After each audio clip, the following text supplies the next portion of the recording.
दोस्तों ये कहानी उस वक्त की है जब दुनिया के लगभग सभी लोग खत्म हो चुके थे। तब सिर्फ एक ही लड़की जिंदा बची थी जिसके साथ उसका एक स्टूडेंट था। अब ये दोनों मिलकर कैसे एक बच्चा पैदा करते हैं और वापस जनसंख्या को आगे बढ़ाते हैं, आइए देखते हैं। कहानी शुरू होती है और हम जिमी जहरीले नाम के एक लड़के को देखते हैं जो एक मैकेनिक के साथ किसी गाड़ी को ठीक कर रहा था। तभी वहाँ का रेडियो बजने लगता है जिसमें खबर आ रही थी कि पृथ्वी का तापमान धीरे धीरे बढ़ता जा रहा है और पूरी दुनिया में इमरजेंसी घोषित कर दी गई है। लेकिन तभी वो मैकेनिक उस रेडियो को बंद कर देता है और कहता है कि ये सब बकवास है, अगर सभी लोग मरने ही वाले हैं तो मैं मुट्ठी मारकर मरना चाहूंगा। इसके बाद हम एल्वा नाम की एक लड़की को देखते हैं जो अपने बाप से मिलने के लिए दूसरे शहर जा रही थी। आगे जब वो अपने बाप के शहर पहुंच जाती है तभी वो अपना फोन निकालती है और सभी चीजों को रिकॉर्ड करने लगती है। इसके बाद वो अपने बाप से मिलती है जो एक गुफा के अंदर रहता था। एल्वा पूछती है कि आप यहाँ क्या कर रहे हो। बाप कहता है कि एक बहुत बड़ी तबाही आने वाली है, धीरे धीरे यहाँ का तापमान बदलते जा रहा है, जैसे प्रकृति हमें कह रही हो।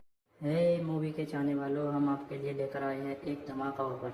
नेटफ्लिक्स और अमेजोन पर भारी भरकम छूट आपके सामने अभी प्लान लिखे हुए हैं। अगर आपको हमारे प्लान चाहिए तो दिए गए व्हाट्सएप नंबर पर कांटेक्ट करें। नेटफ्लिक्स और अमेजोन जैसे किसी भी प्लेटफॉर्म के लिए संपर्क करें।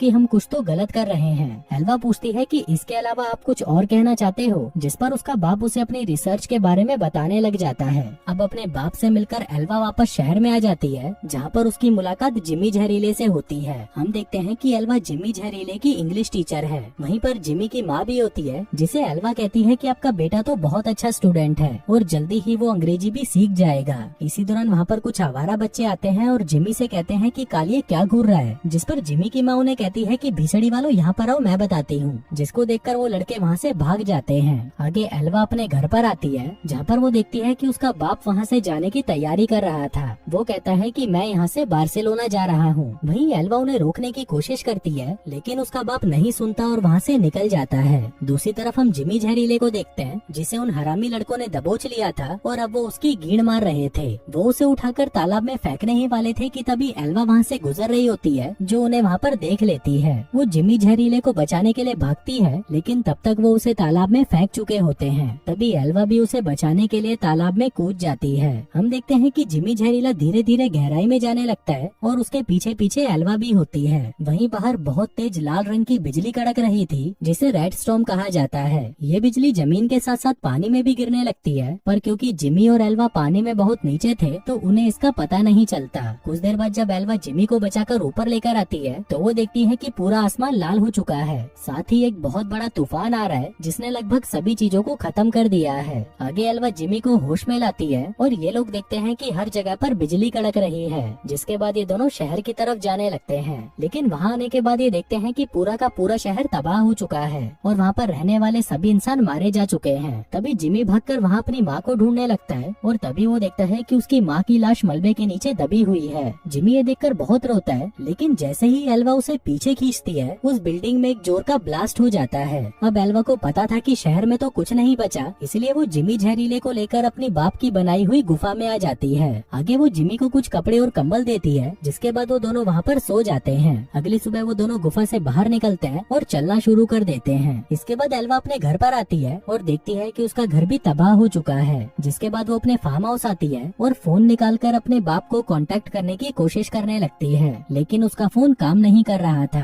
तभी वो जिमी से कहती है कि तुम रेडियो चेक करो और वो खुद लैपटॉप चेक करने लगती है, लेकिन उसके लैपटॉप में चार्ज नहीं होता। आगे वो सोलर चार्जर से अपने फोन को चार्ज करती है और अपने बाप को फोन लगाने की कोशिश करती है, लेकिन उसका बाप फोन नहीं उठाता। अब एल्वा को कुछ समझ नहीं आ रहा था कि वो क्या करे। आगे वो दोनों पूरे शहर में घूमने लगते हैं, लेकिन उन्हें वहाँ पर कोई भी नजर नहीं आता। तभी जिमी एक पुलिस कार के पास जाता है और उसकी डिक्की में से एक बंदूक निकालता है, पर तभी एल्वा वहाँ पर आकर उसे वापस रख देती है और कहती है कि अब हम बार्सिलोना जा रहे हैं। तभी एल्वा की नजर एक स्कूटर पर पड़ती है। वो उसे स्टार्ट करने की कोशिश करने लगती है, लेकिन तभी वो एक पत्थर से टकराकर नीचे गिर जाती है और उसके पेट पर चोट लग जाती है। आगे ये दोनों वापस एल्वा के घर आ जाते हैं, जहाँ पर एल्वा अपनी चोट पर पट्टी करती है। जिसके बाद वो फोन निकालकर रिकॉर्ड करने लग जाती है। वो बताती है कि पूरी दुनिया तबाह हो चुकी है और बस मैं और ये काला बच्चा जिमी ही जिंदा बचे हैं। आगे वो अपने बाप की डायरी पढ़ने लगती है, जिसको पढ़ने के बाद उसे एहसास होता है कि उसका बाप बिल्कुल सही कह रहा था। हम इंसानों ने प्रकृति की खूब गिंड मारी है और अब प्रकृति हमारी गिंड मार रही है।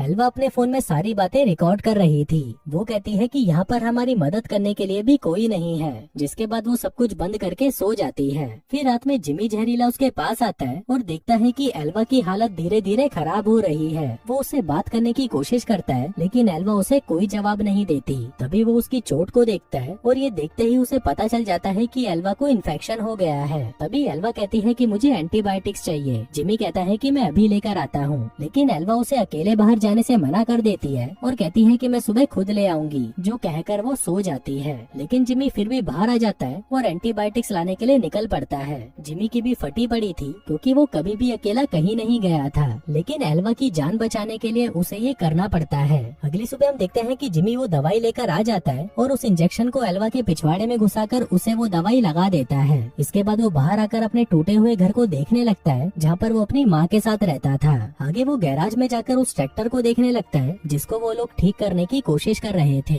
वहीं एल्वा की आँख खुलती है और वो देखती है कि उसका जख्म ठीक हो चुका है। तभी जिमी उसके पास आता है और उसे गले लगा लेता है। कहता है कि शुक्र है तुम ठीक हो गई। रात को फिर से एल्वा वीडियो रिकॉर्डिंग ऑन करती है और कहती है कि मुझे कैसे भी करके बार्सिलोना पहुंचना ही है। फिर अगली सुबह जब जिमी जहरीले की आँख खुलती है तो वो देखता है कि एल्वा वहाँ से गायब थी। तभी उसकी नजर बेडशीट पर पड़ती है जिस पर खून लगा हुआ था। ये देखकर जिमी डर जाता है। उसे लगता है कि शायद एल्वा के साथ कुछ बुरा हुआ है। तभी वो साइकिल लेकर उसे इधर उधर ढूंढने निकल जाता है और थोड़ी देर बाद उसे एल्वा भी वहाँ पर मिल जाती है। जिमी उसे पूछता है कि तुम ठीक तो हो, जिस पर एल्वा कहती है कि हाँ, मुझे क्या होगा। तभी जिमी की नजर एल्वा की थाइस पर पड़ती है और वो देखता है कि वहाँ पर खून लगा हुआ था। जिमी कहता है कि मुझे नहीं लगता कि तुम ठीक हो, तुम्हारी गुफा में से तो खून निकल रहा है। तभी एल्वा हंसते हुए उसे कहती है कि मेरे पीरियड्स चल रहे हैं। जिमी पूछता है कि ये पीरियड क्या होते हैं। एल्वा कहती है कि जब लड़कियां जवान हो जाती हैं तो उनकी पिंकी में से महीने में एक बार खून आता है, जिसको हम पीरियड्स कहते हैं। जिमी कहता है कि अच्छा, मतलब अब तुम बच्चा पैदा करने के लिए तैयार हो। एल्वा कहती है कि हाँ। जिमी कहता है कि क्या तुम्हें बच्चे चाहिए, जो कहकर वो उसकी चूछे दबाने की कोशिश करने लगता है। पर तभी एल्वा उसे रोक देती है और कहती है कि तुम्हें ऐसा नहीं करना चाहिए। जिसके बाद ये दोनों वापस आ जाते हैं। फिर एक दिन हम जिमी जहरीले को देखते हैं जो एक बंदूक चलाने की प्रैक्टिस कर रहा था।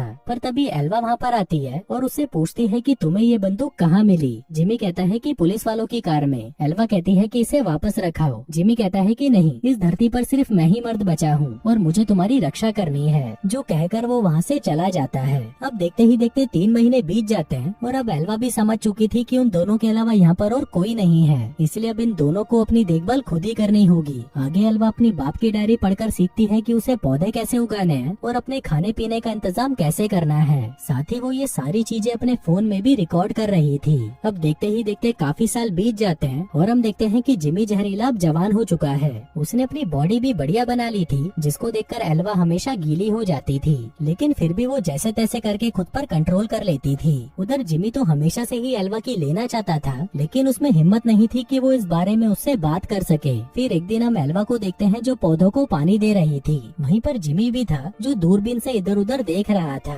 तभी एल्वा वहाँ पर अपने कपड़े बदलने लगती है, जिसको जिमी भी देख लेता है और उसकी चूचियों को देखकर जिमी के शरीर में आग लगने लगती है। वहीं एल्वा भी कुछ कम नहीं थी। वो जब भी कोई काम करती वो मदद करने के लिए जिमी को अपने पास बुलाती, जिसके बाद वो दोनों एक दूसरे को छूने लगते। लेकिन अब जिमी की तड़प कुछ ज्यादा ही बढ़ने लगी थी, इसलिए वो मौका देखकर एल्वा को किस कर लेता है और वहाँ से भाग जाता है। वहीं एल्वा को भी ये चीज बहुत अच्छी लगती है। आगे रात होते ही वहाँ बहुत तेज तूफान आ जाता है, जिससे इनका गार्डन पूरी तरह बर्बाद हो जाता है। वहीं एल्वा बाहर गार्डन को ठीक करने आती है, पर तभी उसके पीछे पीछे जिमी भी आ जाता है। एल्वा देखती है कि उनका पूरा गार्डन तबाह हो चुका था, इसलिए वो जिमी से कहती है कि सुबह होते ही हम यहाँ से निकल जाएंगे। फिर सुबह होते ही एल्वा ये सारी बातें अपने फोन में रिकॉर्ड करने लगती है। वहीं जिमी भी वहाँ पर उस ट्रैक्टर को लेकर आता है जिसको उसने ठीक कर दिया था। अब ये देखकर एल्वा बहुत खुश हो जाती है और जिमी जहरीले को गले लगा लेती है। आगे ये दोनों ट्रैक्टर में बैठते हैं और बार्सिलोना के लिए निकल पड़ते हैं। फिर कुछ दिन ट्रैवल करने के बाद ये लोग बार्सिलोना पहुँच जाते हैं। अब यहाँ पर पहुँचते ही एल्वा बार बार अपने बाप को कॉल करने की कोशिश करती है, लेकिन उसका बाप अभी भी उसका फोन नहीं उठा रहा था। अब आखिर में एल्वा ये मान ही लेती है कि उसका बाप अब मर चुका है, लेकिन वहीं जिमी कहता है कि इतनी जल्दी हम हार नहीं मान सकते, हम उनको ढूंढते रहेंगे। आगे पूरा शहर घूमने के बाद ये दोनों बार्सिलोना के स्टेडियम में आते हैं। जिमी देखता है कि ये पूरा स्टेडियम तबाह हो चुका था, जिसके बाद वो एक फुटबॉल निकालकर वहाँ पर खेलने लगता है। वहीं एल्वा ऑडियंस में बैठ बैठकर उसके लिए चीयर करती है और तभी जिमी अपना पहला गोल मारता है। एल्वा कहती है कि तुम ये वापस करो, मैं इसे रिकॉर्ड करूंगी। फिर जिमी वापस से गोल करता है और एल्वा उसे रिकॉर्ड करने लगती है। आगे जिमी अपनी टी शर्ट ऊपर करके खुशी से नाचने लगता है। तभी एल्वा उसके शरीर को देखकर फिर से गीली होने लग जाती है। जिमी को लगता है कि अब तो मैं इसे घोड़ी बनाकर ही रहूंगा, लेकिन तभी एल्वा खुद को कंट्रोल कर लेती है और वहाँ से चली जाती है। रात होने पर हम देखते हैं कि ये दोनों एक दूसरे से बात ही नहीं कर रहे थे। तभी एल्वा जिमी से बात करती है और कहती है कि मुझे पता है कि तुम मुझे घोड़ी बनाना चाहते हो और शायद मैं भी यही चाहती हूँ। जो कहकर वो जिमी जहरीले को चूसना शुरू कर देती है। अब जिमी भी फॉर्म में आ चुका था, जिसके बाद वो उसके खेत में मजदूरी करना शुरू कर देता है। अब उस रात के बाद से ये दोनों रिलेशनशिप में आ जाते हैं और खुशी खुशी साथ रहने लगते हैं। फिर टाइम बीतता है और ये समुद्र के किनारे अपना एक घर बनाते हैं और वहीं पर अपना जीवन बिताने लगते हैं। तभी एक दिन एल्वा जिमी से कहती है कि वो उसके बच्चे की माँ बनने वाली है, जिसे सुनकर जिमी बहुत ज्यादा खुश हो जाता है। आगे एल्वा लाइब्रेरी से चाइल्ड बर्थ की कुछ किताबें लाती है ताकि उसे पता चल सके कि बच्चे को कैसे पैदा करना होता है। वहीं जिमी अपने होने वाले बच्चे के लिए बहुत सारे खिलौने लाता है। फिर एक रात जब एल्वा अपने बाप की डायरी पढ़ रही थी, तभी उसके पेट में दर्द होने लगता है। वो उठकर जिमी के पास जाती है और कहती है कि मेरा लेबर पेन शुरू हो चुका है। तभी जिमी उसे आराम से टेबल पर लिटा देता है, जिसके बाद वो दोनों मिलकर बच्चे की डिलीवरी करते हैं। हम देखते हैं कि एल्वा को एक बेटा होता है जिसका नाम ये लोग काई रखते हैं। अब बच्चा होने पर ये दोनों बहुत खुश थे और दिन रात सिर्फ उसी के साथ रहते थे। फिर एक दिन एल्वा को समुद्र के अंदर एक बोट दिखाई देती है। एल्वा उसको देखकर चिल्लाने लगती है और उसे लग रहा था कि शायद उस बोट में कोई हो सकता है। वो जिमी को वहाँ पर बुलाती है, लेकिन उस बोट को देखने के बाद जिमी कहता है कि हमें किसी की जरूरत नहीं, हम दोनों साथ में खुश हैं। लेकिन एल्वा उसकी नहीं सुनती। उसे लग रहा था कि शायद बोट पर उसका बाप है। आगे वो समुद्र के किनारे एक आदमी को देखती है और उसे लगता है कि ये उसका बाप हो सकता है, पर देखने पर वो आदमी कोई और होता है। आगे जब उस आदमी को होश आता है तो वो बताता है कि मेरा नाम जॉनी दलाल है। मुझे तो लगा था कि मैं यहाँ पर अकेला ही हूँ, लेकिन तुम दोनों को देखकर मुझे बहुत खुशी हो रही है। कहता है कि मैं एक आइलैंड पर रह रहा था और जब भी मुझे मौका मिलता था मैं ये बोट लेकर लोगों को ढूंढने निकल जाता था। अब तुम लोग मिल गए तो मैं खुशी खुशी वापस जा सकता हूँ। पर तभी एल्वा कहती है कि तुम चाहो तो हमारे साथ भी रह सकते हो, लेकिन जिमी जहरीले को ये बात अच्छी नहीं लगती। अब उसका सड़ा हुआ मुंह देखकर जॉनी भी समझ जाता है कि ये मुझे यहाँ पर नहीं रखना चाहता, इसलिए वो कहता है कि नहीं नहीं, मैं अपने आइलैंड पर ही ठीक हूँ। जिसके बाद वो उन दोनों से गले मिलता है और फूट फूट कर रोने लगता है। अब ये देखकर उन दोनों को उस पर तरस आ जाता है और ये जॉनी को यहीं पर रोक लेते हैं। आगे जॉनी दलाली ने कई तरह की चीजें सिखाता है, क्योंकि वो इन सब में बहुत ज्यादा एक्सपीरियंस वाला था। लेकिन जब भी जॉनी एल्वा के करीब होता, जिमी की जलकर कोयला हो जाती। फिर एक दिन जब एल्वा अपने बच्चे को दूध पिला रही थी, तभी जॉनी दलाल उसे छुपकर देख रहा था। तभी वहाँ पर जिमी आता है और उससे पूछता है कि तुम यहाँ क्या कर रहे हो। जॉनी कहता है कि मैं मुट्ठ मार मार कर परेशान हो चुका हूँ, अगर मुझे कोई गुलाबी मिल जाती तो मेरा जीवन सफल हो जाता। तभी जिमी उसे गुस्से में कहता है कि तुम्हारी बोट अब तैयार हो चुकी है, अब तुम यहाँ से जाना चाहो तो जा सकते हो। अब ये बात जॉनी को अच्छी नहीं लगती, लेकिन फिर भी वो उसे कहता है कि मैं जा रहा हूँ। लेकिन जाने से पहले वो उनसे पूछता है कि क्या तुम मेरे साथ एक बार मेरी बोट पर चलोगे, मैं तुम्हें अपनी बोट दिखाना चाहता हूँ। अब एल्वा उसकी बात मान जाती है और वो सभी जॉनी की बोट पर जाकर मस्ती करने लगते हैं। आगे जॉनी उनसे कहता है कि तुम लोग यहीं पर रुक जाओ, मेरे पास तुम्हारे लिए बहुत अच्छा सरप्राइज है। अब जिमी यहाँ पर रुकना नहीं चाहता था, लेकिन एल्वा के कहने पर वो रुक जाता है। आगे जॉनी प्रोजेक्टर पर एक फिल्म चलाता है और ये सभी उस फिल्म को देखने लगते हैं। अगली सुबह जब जिमी की आँख खुलती है तो वो देखता है कि ये लोग समुद्र से काफी दूर तक आ चुके हैं। जिमी कहता है कि ये भीसड़ी वाला जॉनी गद्दार है। वो एल्वा को उठाने के लिए जाता है, पर तभी जॉनी उस पर हमला कर देता है और उसे समुद्र में गिरा देता है। तभी वहाँ पर एल्वा आती है और जिमी को पानी में देखकर वो भी समुद्र में कूद जाती है। फिर जब वो उसे बचाकर ऊपर लेकर आती है, तभी वो देखती है कि जॉनी दलाल वहाँ से जा चुका है और उसकी बोट पर उसका बेटा भी था। आगे वो दोनों वहाँ से अपने घर पर वापस आते हैं और हम देखते हैं कि जिमी बहुत ज्यादा गुस्से में था। उन लोगों को तो ये भी नहीं पता था कि जॉनी उनके बच्चे को लेकर कहाँ गया होगा। जिसके बाद ये लोग पता लगाने लगते हैं कि जॉनी दलाल कौन से आइलैंड पर रहता है। आगे जिमी अपनी एक पुरानी बोट को ठीक करता है, पर तभी एल्वा वहाँ पर आती है और कहती है कि जॉनी अपने साथ शहद लेकर आया था, इसलिए हमें एक ऐसे आइलैंड का पता लगाना होगा जहाँ पर शहद ज्यादा होती है। इसके बाद एल्वा काफी सारी किताबों को पढ़ती है और फाइनली उसे उस आइलैंड का पता चल जाता है। अब ये लोग अपने बच्चे को लाने के लिए निकल पड़ते हैं और काफी दिनों के सफर के बाद वो लोग उस आइलैंड पर पहुँच जाते हैं। हम देखते हैं कि जिमी जहरीला अपने साथ एक बंदूक भी लाया था। आगे ये लोग उस आइलैंड पर आते हैं जहाँ पर इन्हें काई के रोने की आवाज सुनाई देती है। वो दोनों छुपकर देखते हैं कि इनका बच्चा कहाँ पर है और तभी वहाँ पर जॉनी भी आ जाता है। एल्वा जिमी से कहती है कि इसकी गाइड पर गोली मार। जिमी कहता है कि मुझे नहीं लगता कि ये आदमी यहाँ पर अकेला है, अगर हमने इसे मारा तो हम लोग भी मुसीबत में पड़ सकते लगते हैं। वो कहता है कि मैं जॉनी दलाल के पीछे जाता हूँ और तुम जाकर काई को संभालो। लेकिन एल्वा जैसे ही काई के पास जाती है वो देखती है कि उसने काई को एक पिंजरे में बंद कर रखा था। एल्वा उस पिंजरे को खोलने की कोशिश करती है लेकिन वो नहीं खोल पाती। उधर जिमी जॉनी का पीछा कर रहा था, पर तभी वहाँ पर एल्वा आती है और कहती है कि उन्होंने हमारे बच्चे को पिंजरे में बंद कर दिया। जिमी कहता है कि तुम यहीं पर रुको, मैं काई को निकाल कर लाता हूँ। लेकिन तभी उसे काई के रोने की आवाज सुनाई देती है तो वो पीछे मुड़ जाती है। इसी दौरान जॉनी दलाल वहाँ पर आकर उसे पकड़ लेता है। वो एल्वा पर बंदूक तान देता है और कहता है कि मैं जैसा बोलता हूँ वैसा करो। आगे वो उन दोनों को बांध देता है और उन्हें कहता है कि मैं तो तुम दोनों के साथ प्यार से रहना चाहता था, लेकिन तुम लोगों ने मेरी बेइज्जती करी। एल्वा कहती है कि अगर तुम मुझे मेरा बच्चा वापस कर दो तो हम लोग फिर से एक साथ रह सकते हैं। अभी सुनकर जॉनी एल्वा को आजाद कर देता है और उसे नीचे ले जाता है। कहता है कि जब जब मैं कहूँ तुम्हें अपने बच्चे को रुलाना होगा, क्योंकि जब ये बच्चा रोता है तो मुझे बहुत अच्छा लगता है। जो कहकर वो एल्वा को पिंजरे की चाबी दे देता है। आगे एल्वा काई को बाहर निकालती है और उसे दूध पिलाने लगती है। वहीं जॉनी भी एल्वा को देखने लगता है और उसे कहता है कि थोड़ा दूध मेरे लिए भी बचा देना।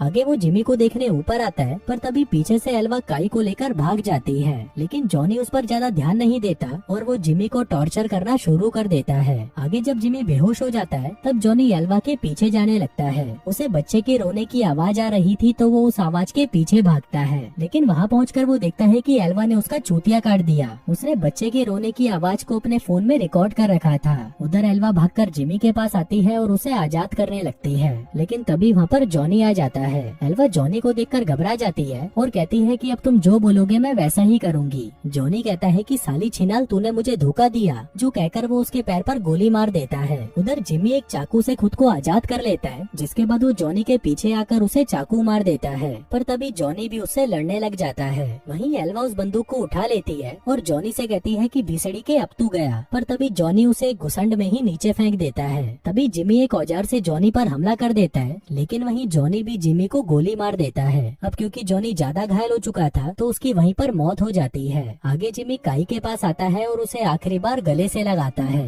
तभी वहाँ पर एल्वा आती है और जिमी वहीं नीचे गिरकर मर जाता है। अब जिमी को मरा हुआ देखकर एल्वा बहुत रोती है, जिसके बाद वो उसकी लाश को पानी में बहा देती है और अपने बच्चे को लेकर वापस आ जाती है। अब ऐसे ही कई साल बीत जाते हैं और हम काई को देखते हैं जो बड़ा हो चुका है। वो दिन भर फुटबॉल खेलता है, जो उसके बाप को भी बहुत पसंद था। तभी वहाँ पर एल्वा आती है और उसे फोन में उसके बाप की वीडियोस दिखाती है। अब अपने बाप को देखकर काई बहुत खुश होता है। और दोस्तों इसी के साथ ही ये कहानी यहीं खत्म हो जाती है।